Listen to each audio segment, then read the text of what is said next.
Vous reconnaissez peut-être, on est à San Francisco pour le lancement des Galaxy S10 de Samsung.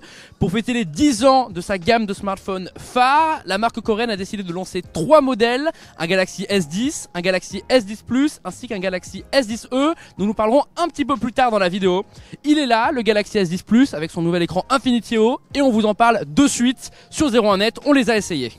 La première chose que l'on voit avec ces Galaxy S10, c'est évidemment le design. Le Galaxy S10 dispose d'un écran de 6,1 pouces, tandis que le S10 Plus est à 6,4 pouces.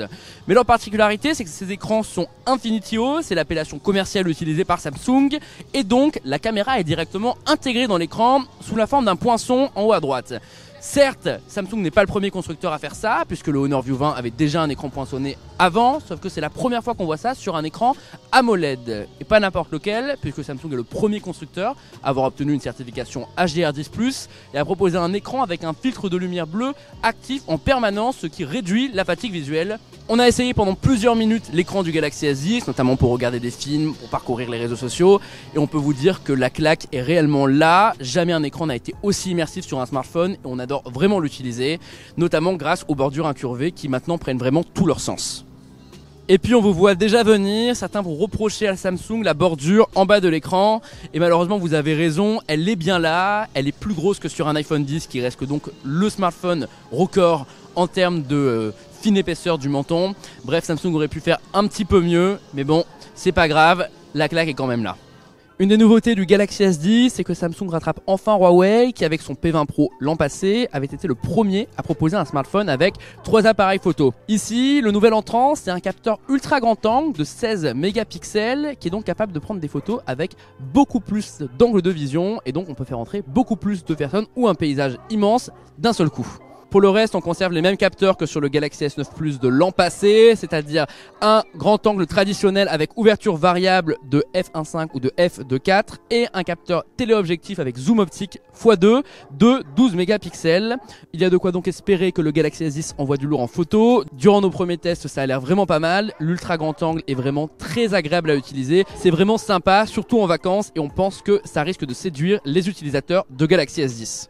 À l'avant, les deux Galaxy S10 disposent d'un capteur de 10 mégapixels qui a une particularité, c'est qu'il est stabilisé et donc les selfies sont vraiment de très bonne qualité. Maintenant, le Galaxy S10 Plus a une petite exclusivité, c'est un deuxième capteur de 8 mégapixels qui, contrairement à ce que les rumeurs indiquaient, n'est pas un ultra grand angle, mais juste un capteur d'effet de profondeur. En gros, les selfies peuvent profiter du mode portrait sur le Galaxy S10 Plus et le détourage est mieux réussi que sur le petit S10. On aurait tout de même préféré un ultra grand angle pour les selfies de groupe, comme sur le Pixel 3 de Google. Une des nouveautés majeures du Galaxy S10, c'est que c'est le premier smartphone au monde équipé d'un capteur d'empreinte ultrasonique. Alors qu'est-ce que c'est? Alors déjà il est directement sous l'écran, c'est-à-dire qu'il n'y a plus besoin d'avoir un capteur physique à l'arrière de l'appareil, mais contrairement à celui des smartphones chinois, il n'y a pas besoin d'une lumière pour éclairer et il est 3D, c'est-à-dire que vous avez donc beaucoup plus de sécurité, c'est beaucoup plus rapide et il faut dire qu'à l'utilisation ça marche vraiment très bien, on est bluffé, on pose le doigt sur l'écran éteint et le smartphone se déverrouille, bref, plus du tout aucun problème, la technologie de capteur d'empreinte sous l'écran est enfin arrivée à maturité. Évidemment, le Galaxy S10 est plus puissant que son prédécesseur, il dispose du processeur Exynos 9820 de Samsung qui lui offre des performances équivalentes au Snapdragon 855 de Qualcomm. Il propose par défaut 8 Go de RAM et une option avec 12 Go de RAM, et par défaut 128 Go de stockage, et peut monter à 512 Go ou même à 1 Tera de stockage pour le Galaxy S10 Plus. C'est aussi le premier smartphone au monde compatible avec le Wi-Fi 6, la nouvelle norme qui va se démocratiser en 2019. Évidemment, il reste IP68, il est extensible par micro SD jusqu'à 512 Go et il dispose d'une charge sans fil 2.0, donc plus rapide, même si Samsung ne nous a pas donné plus de détails là-dessus. En bref, le Galaxy S10 est un petit monstre de puissance et on garde la prise jack, c'est rare dans le marché de haut de gamme et on est content que Samsung ne change pas d'avis cette année. Une des autres nouveautés fièrement mises en avant par Samsung, ça s'appelle Wireless PowerShare. Alors qu'est-ce que c'est? Comme sur le Huawei Mate 20 Pro, on peut poser un smartphone sur le dos d'un Galaxy S10 pour le recharger sans fil. Samsung le met en avant un petit peu différemment du constructeur chinois, puisque la promesse principale c'est de recharger ses écouteurs Galaxy Buds ou sa montre Galaxy Watch directement au dos de l'appareil. C'est plutôt bien fait, ça fonctionne très rapidement. Maintenant on est un petit peu inquiet quant au débit de recharge. Est-ce que le smartphone va vraiment se recharger aussi vite que sur un vrai chargeur sans fil? Le Galaxy S10 dispose d'une batterie de 3400 mAh et le grand Galaxy S10 Plus d'une batterie de 4100 mAh. Samsung dit avoir optimisé le logiciel grâce à sa nouvelle puce Exynos 9820 pour économiser la batterie au maximum, mais il n'y a pas de technologie de recharge ultra rapide contrairement à ce que les rumeurs indiquaient. Il risque de falloir 1h30 pour recharger intégralement son smartphone, c'est moins bien qu'un Oppo Find X ou un Huawei Mate 20 Pro, mais bon, tant pis, on n'a plus qu'à espérer que la batterie tienne sur la durée.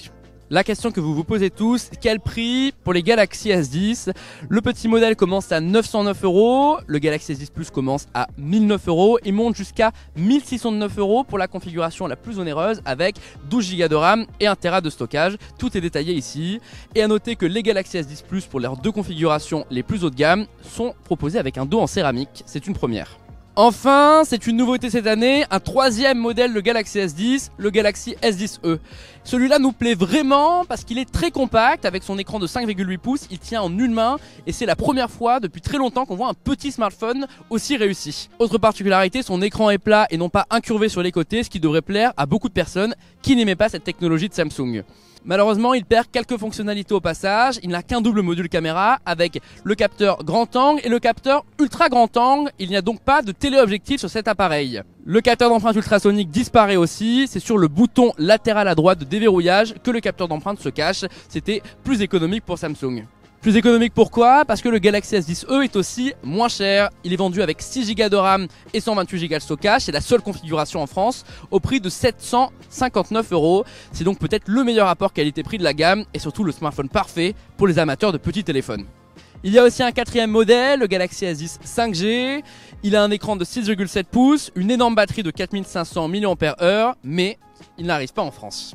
Les Galaxy S10e, S10 et S10 Plus seront disponibles en France le 8 mars. Les précommandes ouvrent le 21 février avec comme cadeau les nouveaux écouteurs sans fil Galaxy Buds qui se rechargent donc directement sur le dos du smartphone. Pour tout achat d'un Galaxy S10, Samsung offre 4 mois de YouTube Premium et un accès exclusif au Pass Navigo sur mobile pour remplacer son titre de transport avec son Galaxy S10.